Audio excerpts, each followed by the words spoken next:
Good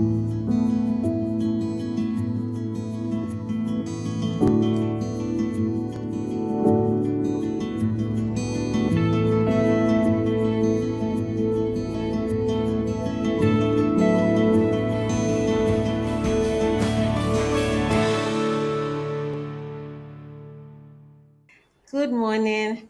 And on the show today with us is Funke Bucknor, the CEO of Zapphaire Events. Nice to have you on the show with us today. Hi, good morning. Good morning. Okay. So while I was preparing for this interview, I wanted to find out, thinking about how you started your business, how it was for you back then. You know, when you start something that someone else has done, you can read the book, you can get a mentor, but when you started event planning, it wasn't very common in Nigeria. So what was your inspiration? What did you use to learn as you went along? Thank you for that question. So, to be very honest, I started out almost, I would say, blindly. I started out, it was more for me. I saw a need. I saw that there was a gap. I saw that people were always stressed when they were planning their events. And I thought, why can't we help you take the stress off? And that's how I started. I just started helping my friends put things together. But I didn't have any blueprint ahead of me. I mean, as I said, it was very new in Nigeria. There was one person who had just started, like I had, Lara of Just Weddings, who I went to meet and I said, "Oh, Lara, I want to do this as well. I'm doing this." And she herself said, "No, she's just trying to navigate, right?" So what I now did was I started doing it, but I started doing it with the knowledge of what I thought it should be. Along the way, I knew that I needed help. So I went to check online. Then when 20 years ago, you would go to a business center, to check.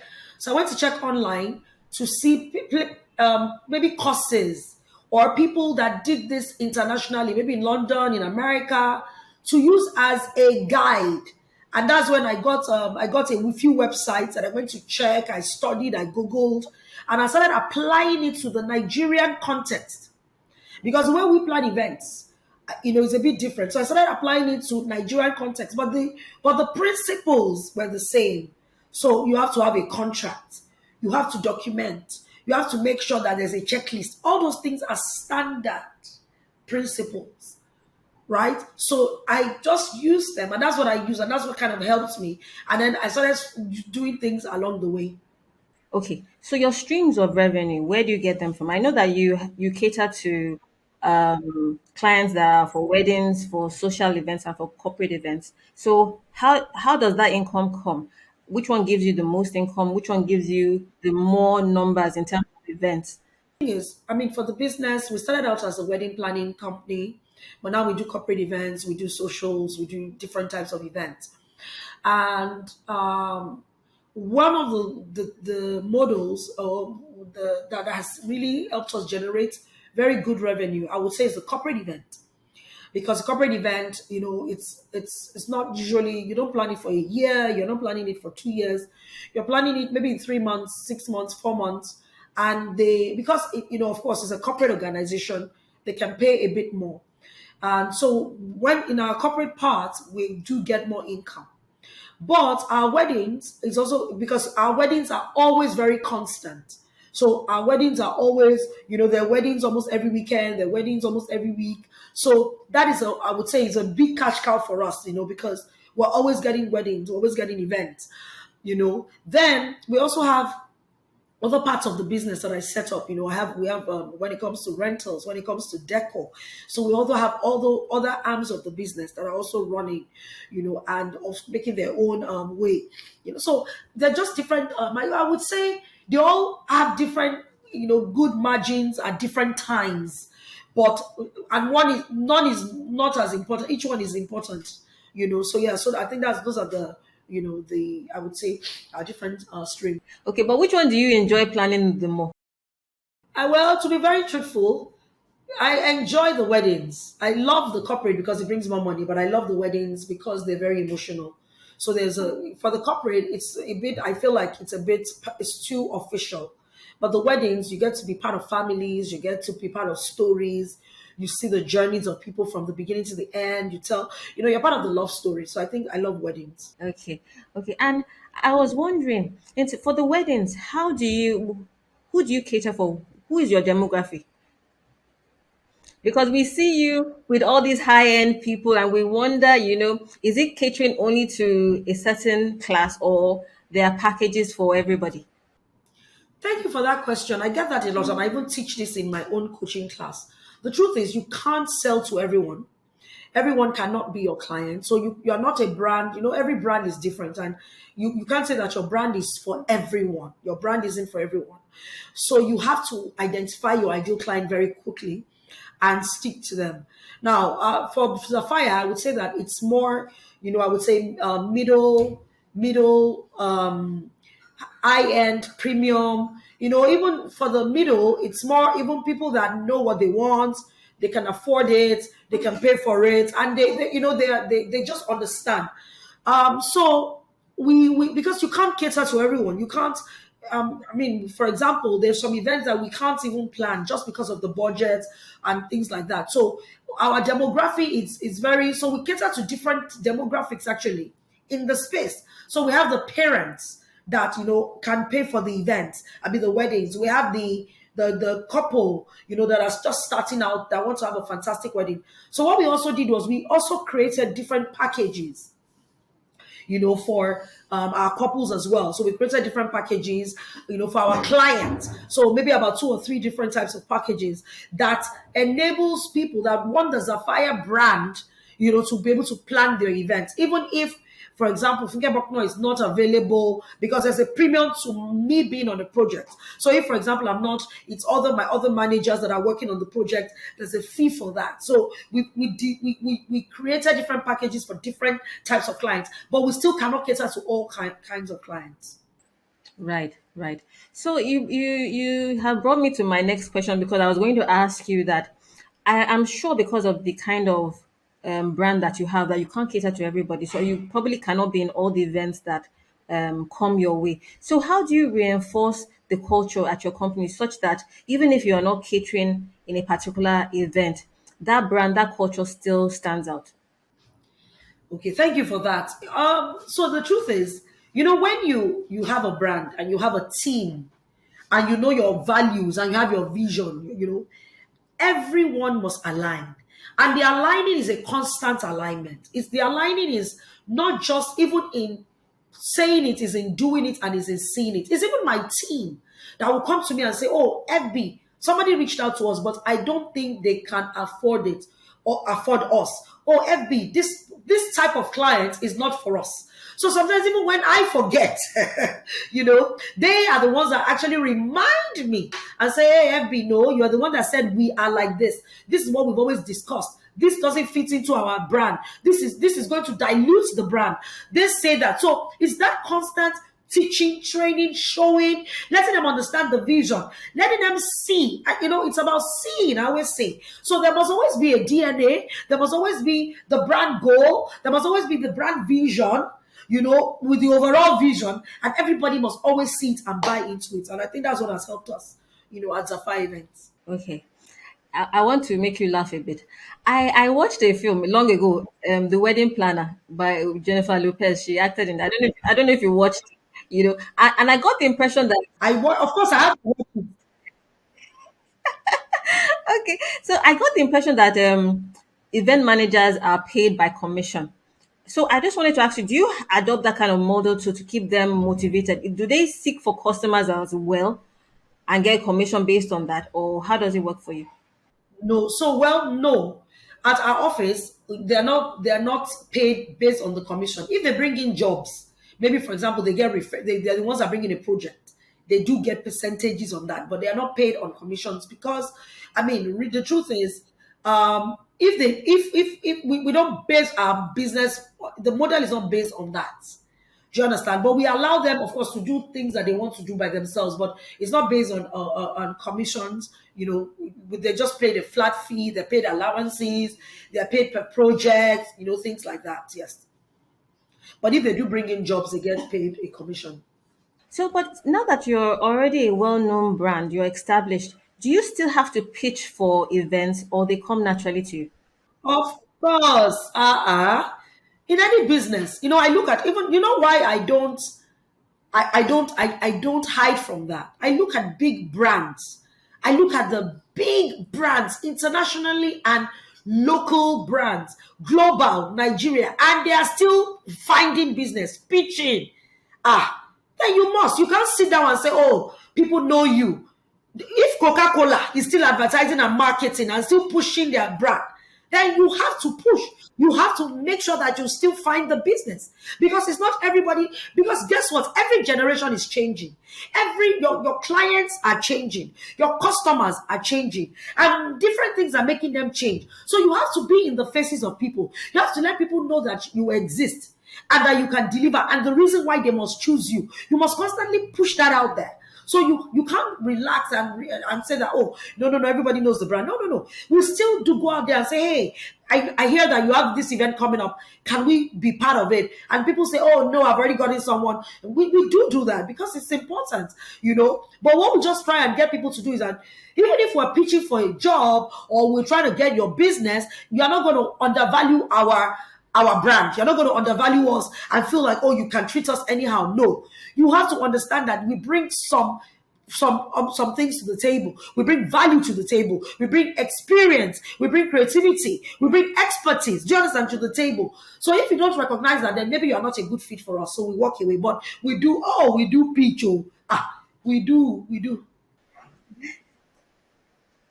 Okay. So I want to ask you to tell us about your first international event. Because when I was thinking about it, I was like, you might not be in the, not that you might not, you're actually not in the country where the event is. So how do you coordinate? Do you partner with event planners that are in that country? How do you coordinate everything such that it's a success?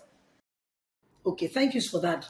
So for events that we do outside Nigeria, we do usually work with planners in the location, and we work with local suppliers, because look, somebody coming to plan a wedding in Nigeria or an event in Nigeria. You have to find the people that know the right things. You have to find the people that will give you the right vendors, people that will give you the best deals, people that will bring value for you. And you can't say, oh, I don't need anyone. No, you need the people that are the locals there. You need them. They need to be on your side. So what we usually do is I will seek out a planner there, and we work with them. So they help us do the groundwork. They help us do the logistics work. They help us do the sourcing for the vendors and making sure that, of course, we align value wise. So that's how we do it. And then we fly in. I mean, sometimes if we can't go there, we do virtual calls. There's a lot of emails. There's a lot of communication. The key thing is communication. The key thing is understanding the culture of the place you're going. Do you understand? And making sure that you do not step on toes. So we do that, and that's how even one of our first events. I remember years and years ago. I think our first event was going to be in Abu Dhabi or Dubai. And that's what we had to do. We had to work with the planners in Abu Dhabi and Dubai to help us to deliver the event. And at the end of the day, it was two people coming together to do a great event. So that's what we usually would do. But when we don't find, but it's actually unlikely that we've never done one that we didn't find. Okay, no. Actually, there was one we did that we didn't use, because I've done events in Dubai quite a lot. Most of the time in Dubai, I usually don't work with planners in Dubai because I already know the terrain. I already have my suppliers. So most of the time when we do events in some locations that we've worked in over and over again, we usually don't need a planner there. We usually can execute it with the suppliers, the local suppliers ourselves. And we just need to fly there and communicate with them. So that's how but it can be very daunting, especially in countries where you don't understand their language. Maybe English is not their first language, so places where they're speaking French, places where they're speaking, maybe you're in Morocco. So places that the English is not their first language, it can be a bit daunting and it can be a bit confusing. But with patience, with a lot of communication, things get done. Okay. Okay, fantastic. So would you describe yourself as a perfectionist? Wow. I think that over the years, at the early stages of the business, I was a master perfectionist. I wanted everything to be done perfectly. But I realized that perfection can kill and stifle can stifle creativity, can stifle relationships, can stifle work, can stifle a lot. So what I started doing was, as much as I'm a perfectionist, I started realizing that all I need to do is to share the principles and the values of the work and the excellence. So I'm not more about being excellent. So now I'm sure you ask me what's the difference. Now, being excellent is a continuous journey. So you are excellent continuously. You keep on improving. So you want to be the best version of yourself. You want to be the best version of the event you did yesterday. You want to make sure that you have put in all the work. So excellence, I look at excellence more. And excellence, I see the heart of people. I see people that want to do great things, but maybe they make mistakes. So as a perfectionist, when people make mistakes, you become so hard on them. But to me, when I'm striving for excellence, I'm not as hard. So I think for me, that's how I see the difference. That's how I'm able to draw the difference. So I would say now I am a perfectionist trying to be an excellent entrepreneur. I think that balances that out. I ask because for people that strive for excellence, they tend to be burnt out, because they put in their all at each and every event. So I wanted to ask you, how do you balance emotionally the rigors of planning events, and then maybe it doesn't go as you want it to, how do you balance everything emotionally? Okay, so that's actually a very I would say, I would like call it a tough balance or a tough act to kind of follow. It's not easy because when you have created something in your mind, and at the end of the day it doesn't go as well, just even for events or even for life generally, you tend to feel very disappointed. You tend to emotionally you want to coil into a corner and almost like, maybe I would say probably want to give up. But what I've learned over the years, and I always say even to my team, is look, people will make mistakes, and even we make mistakes at events. But the key thing is to understand what are the learnings in this mistake. What could we have done better? Could we have avoided it? Are there things that we can do to improve ourselves? What can we do to continuously improve? So you can wallow in the emotions for a few, maybe days, maybe hours, maybe weeks, but you must come out of it because you have another event to plan. You have another project to execute. You have something else to create. So you can't do that from a place of being sad. You can't do that from a place of being emotionally distant. You have to confront it and realize that, what, failure, mistakes, challenges are part of the process of life. And when you make mistakes, or when you experience failure, or you experience a challenge, is to propel you to do better, is to propel you to improve in all that you're doing. And that's what has helped. So we have to, it's like about speaking to your mind. It's about making sure that you're in control of your mind. Because if you're not in control of your mind, you may actually, go crazy. So you have to understand that you can't control everything as well. So that's what has helped. Okay, fantastic. So, when you hire an event manager, what do you look out for? What are the attributes that you look out for when you're hiring someone? I ask that because, I tell people that when you're looking for a customer service person, first and foremost, the person has to be nice, has to have the natural tendency to be nice to even be able to do customer service. But for event planning, what do you look out for? Okay, thank you for that. So for event planners, event managers, people that create exceptional events for people, when we're hiring, now the truth is this: there's some things you can't even see when you're hiring. That's the real truth. I'm not going to lie. You're not going to see some things. It's only on in the job you will see. But I always look for people that first of all have a good heart of learning. So there's an attitude. Even when I'm doing interviews, I watch and I'm like, this person seems like a good fit. Why? Maybe how they responded to a question, how they laughed, how they smiled. Because for us, even where we work, we're very big on family. We're very big on a culture of togetherness. We're very big on a culture of friendship. So I'm always like, is this person going to be cantankerous? Is this person going to come and destroy what we've built over the years? So that's one thing we look at. Another thing I look at is I look at people that I would even say fun, jolly.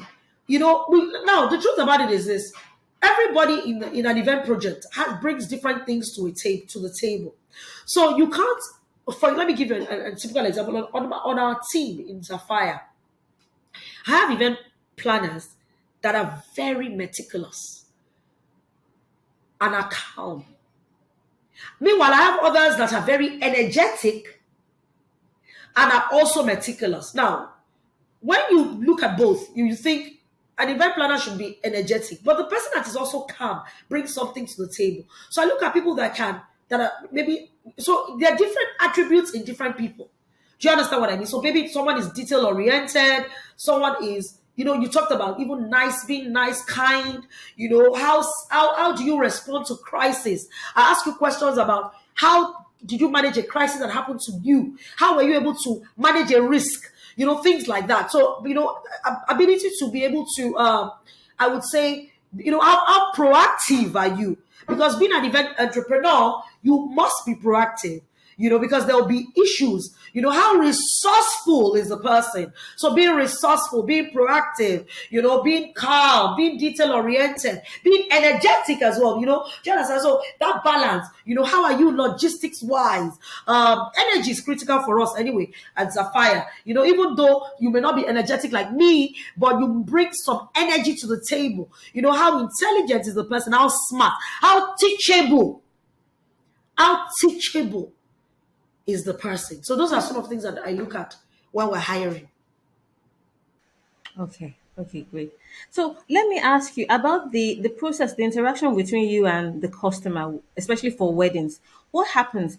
Do they have an input in, say, the caterers? What happens? Or you have what you propose, a selection, and then they choose from?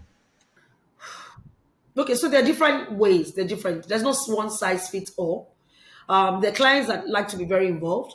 So they want to know everything. They want to have meetings with all the caterers or all the vendors. They want to see the person doing the lights. They want to see the stage person. Some are very involved. They want to go through that process. Some don't care. Some will just say, look, I trust the brand. I trust what you can bring. I trust what you're delivering. I trust what you're bringing. Just recommend. And there's some that are in between. So some will say for some things they want to be involved, for some they don't want to be involved. So it just is understanding. I always tell my team that it's about understanding your client.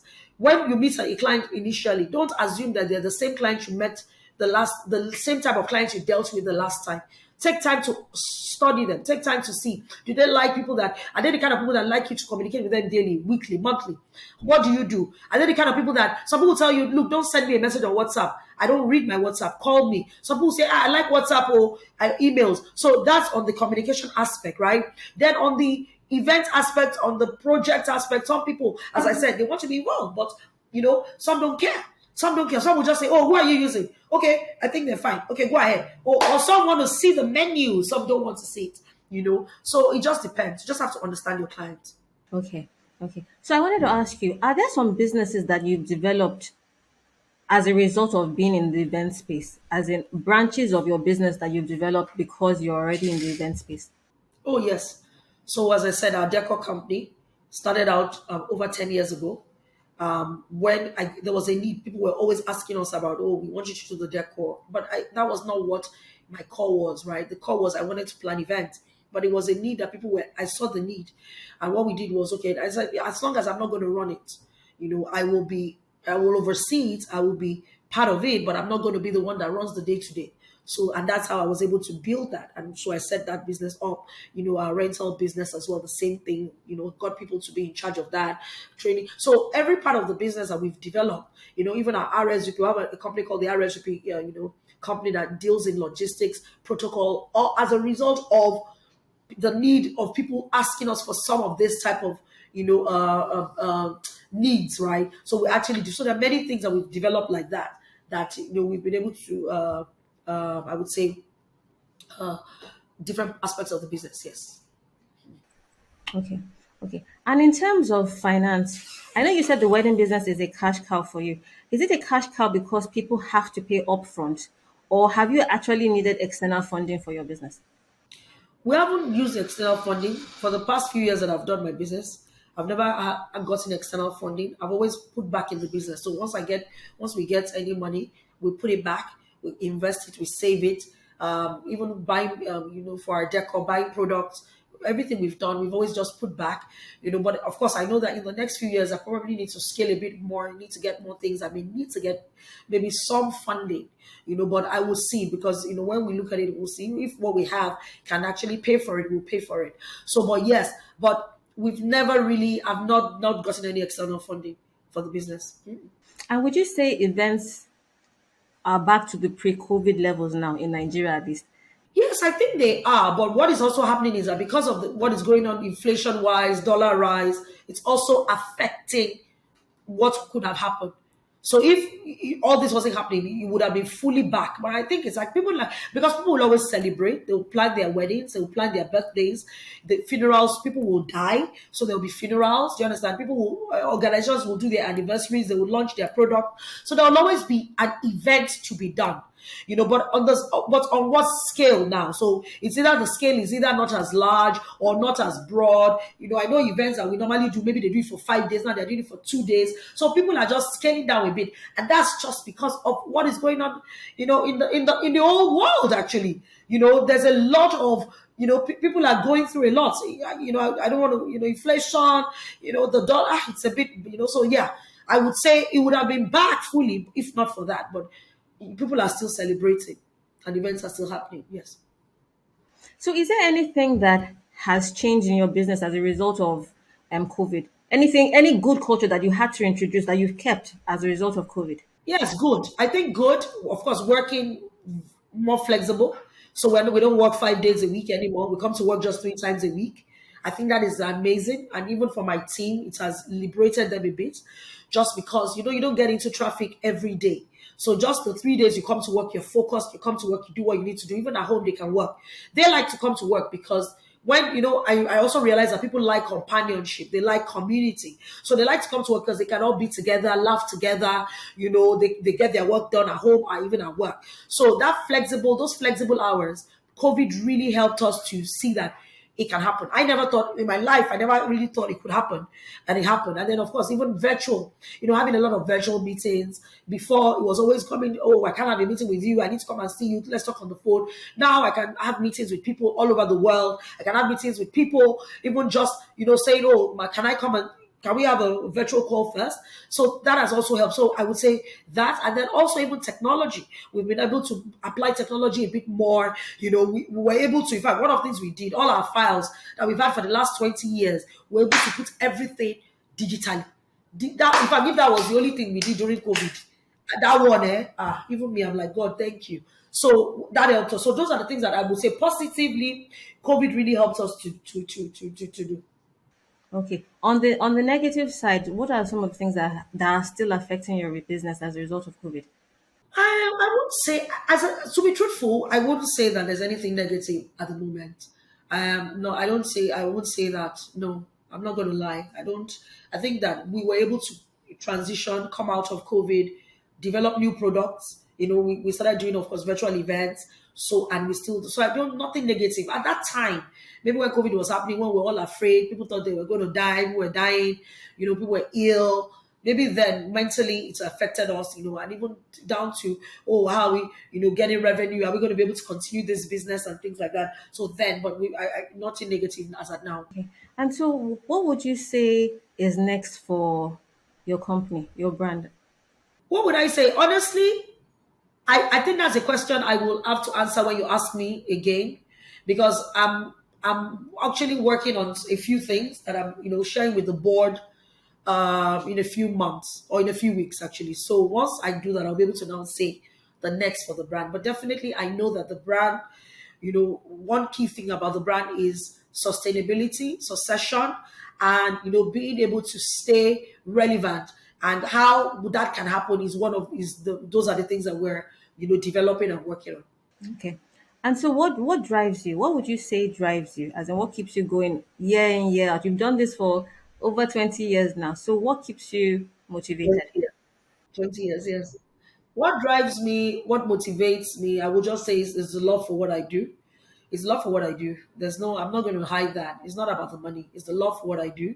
But the money is also part of it, because you can't run a business and say it's just because of love. No, money is involved.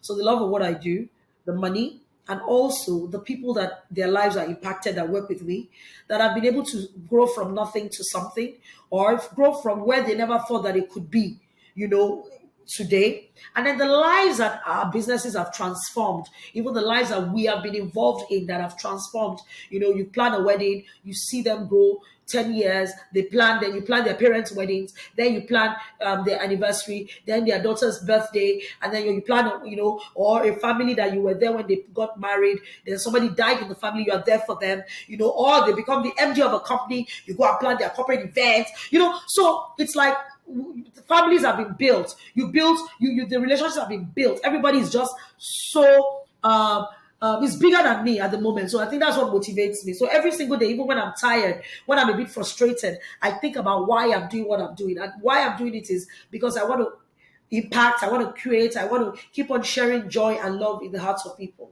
And that's my why. Okay. My last question. So you do a lot of interviews, a lot of trainings. Why is it important that you share what you've learned? Why is it so important to you? Because you give so selflessly and so passionately to any event or any talk that you are involved in. So why is that so important to you? Okay, thank you. Why it's important for me to give back is I am one that has been helped. Number one. Number two, I believe that you can only do all by yourself. You need people that are also that need knowledge. And because you may need, I always think about it, that you may need somebody one day, and if that person doesn't have the knowledge that you also have, they may not be able to even give you what you want. That's number two. Number three, um, I didn't have, when I started 20 years ago, I didn't have a lot of people. People helped me, but I didn't have a lot of it. And I wish that if there were some things I knew faster and earlier, I might have been, maybe I would have maybe gone ahead, maybe in a different way, or my direction. Yeah, but everybody's journey is different. So what I just do is that as much as I can, I share, just to help the next generation, the next set of people, somebody that may be confused about something, somebody that needs clarity, somebody that needs help.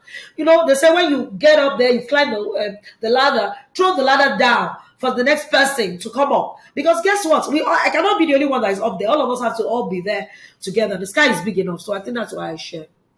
It's been a pleasure talking to you, and we thank you so much for doing this with us. Thank you. Thank you so much. Thank you for your patience. Thank you for chasing me down. Thank you for doing this. I think that this will actually be very impactful for your audience. And God bless you for being patient. Patient. I think that's what I wanted to just say. Thank you, darling. God bless.